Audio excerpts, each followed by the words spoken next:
I think Nike said it best, but just do it. Yeah. um, yeah, I kind of gave an example of more of a physical fear, but I went ziplining probably like a year ago or something, Yeah. but Yeah. absolutely terrified me. Well, I'll say this: before I was going, it absolutely Mhm. terrified me. But Mhm. while I was there, I had a blast because you're standing on a ledge that's Yeah. elevated, however Wow. high in the air, and the hardest part was literally just to like step off that ledge. Turn this up, turn this up. Your professional development is one of the keys to your career success. When you combine your desire to grow with actionable steps, your journey to success becomes an incredible reality.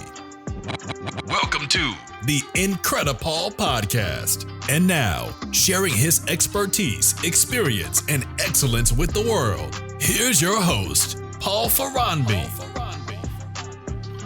Is there anything that you have coming up or looking forward to that you're trying to go after this year, whether it's your speaking or what you're entertaining, or what's coming up for Ryan Himmel? Yeah. So right now my big thing is real estate. Yeah.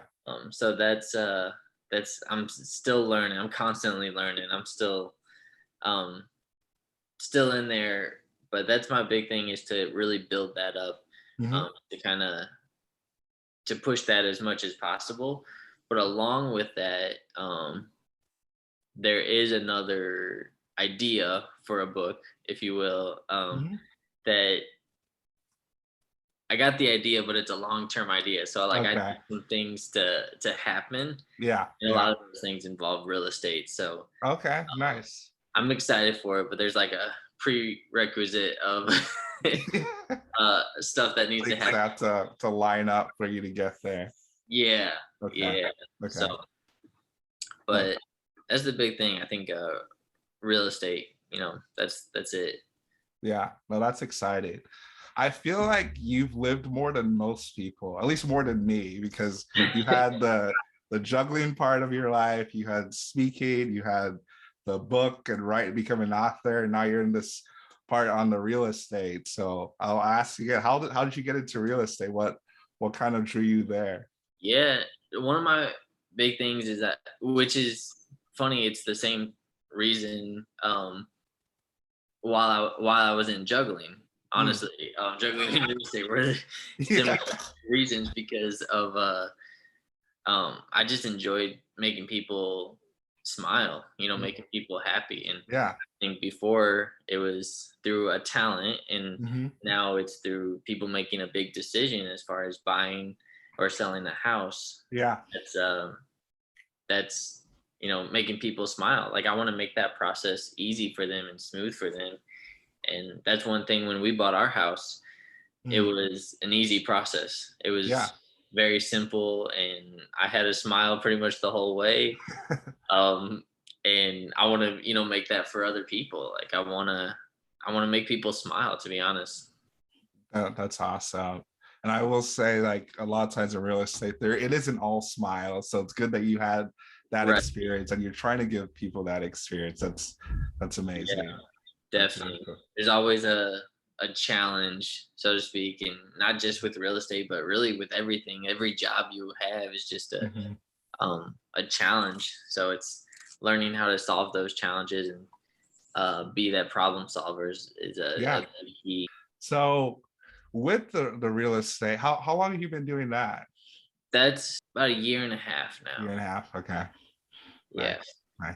And here's where I'm gonna switch gears a little bit for the people on the podcast, because we've actually known each other for a while. Yeah. and then recently got reconnected because we grew up going to the same church. So we actually met back in kindergarten. Yeah. We can believe that. Went to the same private school, kindergarten. I think I was only there. Yeah, I was there through second grade. I can't remember how long you were there. I think I was there till fourth grade. I think that's when that school shut down and I had moved. Oh yeah.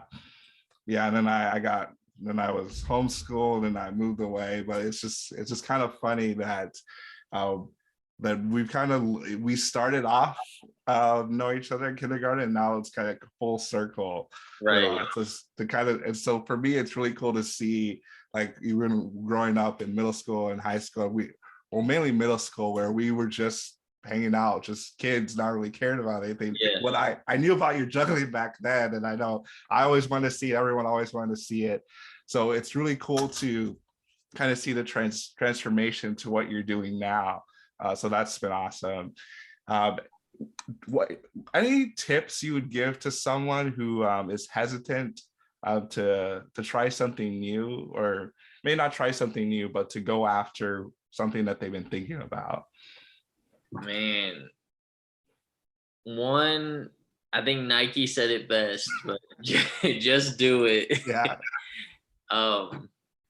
Yeah, I kind of give an example of more of a physical fear, but I went ziplining probably like a year ago or something. Yeah.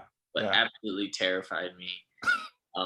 Well, I'll say this: before I was going, it absolutely terrified me. But while I was there, I had a blast because you're standing on a ledge that's elevated, however, in the air, and the hardest part was literally just to like step off that ledge. Wow. But once I did, I was fine. Like I was completely fine. And I think part of why it was so easy is because the people I was with, like we had a guide that was with us. Yeah. And he's been down that path before. So he knows what's on the other end. Yeah. So if you don't know what's on the other end, then, find somebody, like I was saying about my mentor earlier. Like he's been down the path I've been. So I'm trying to get under his wing as much as possible. But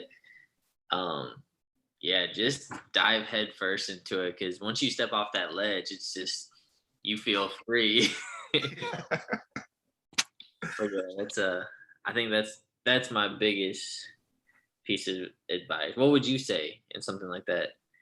Yeah, I would definitely agree with that. Just to do it, and do it afraid. Because I think a lot of times, like, we feel like we need some motivation. We're waiting for the perfect moment for something to happen, but there's never going to be a perfect moment. And a lot of times we don't do it because we're afraid of failing.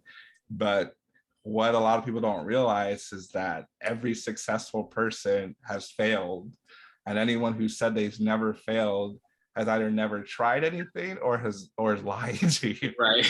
So I think just understanding that failure is a part of life, and just embracing failure and not being afraid of it, and just seeing like, okay, even if I do fail, that there's still another day I can try something different. Yeah. It's not the end of the world.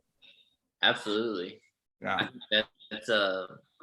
That's one reason why I feel like I can succeed in juggling, is because, I've learned how to fail in a successful way.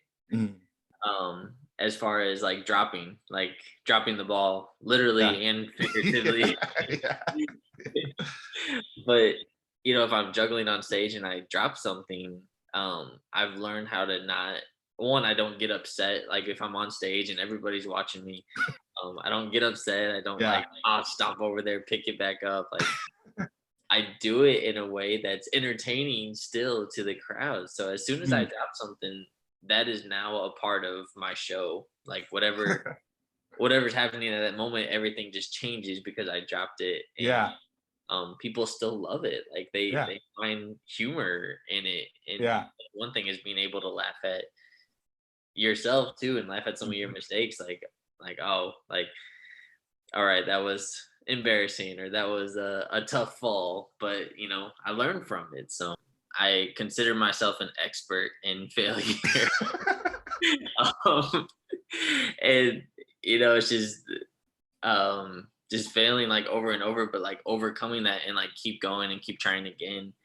That's kind of like the overall topic, because I think people give up too early, too often too. So they'll try one or two times and it's like, all right, it's not for me. But there's stuff I've done multiple times, like 10, 12 times, and finally made it. But I just imagine how I would have felt if I gave up after like the 6th or the 8th time doing it.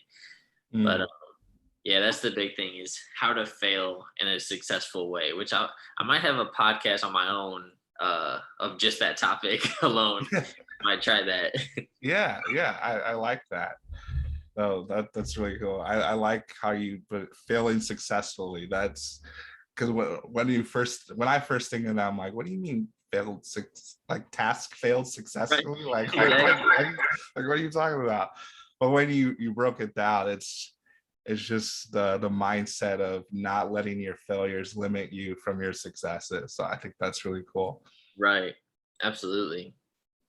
Just don't give up. Like don't let the first, second, third, fourth attempt, destroy you or, get you down, but just get back up and keep trying again. Like when I dropped the ball, like literally people ask me all the time, like, what do you do when what happens if you drop it? I pick it back up. Like it's just kind of as simple as that. But just pick it back up and keep pushing forward. I like it. So you heard it here. When you drop the ball, when things don't go the way you plan, all you have to do is pick it back up. It's never too late. You're never too far gone. There's successes in your future. Well, Ryan, thanks for the conversation. I know you're a busy man. We talked a little bit about what you do. I know you have a lot of other stuff you do as well that we didn't get quite into. I really like this way this conversation went. I'm super excited you're able to make it on the podcast. Yeah, absolutely. I appreciate you having me. Thankful for the opportunity, most definitely. Thank you for listening to the IncrediPaul Podcast with Paul Ferranbi. We hope you enjoyed.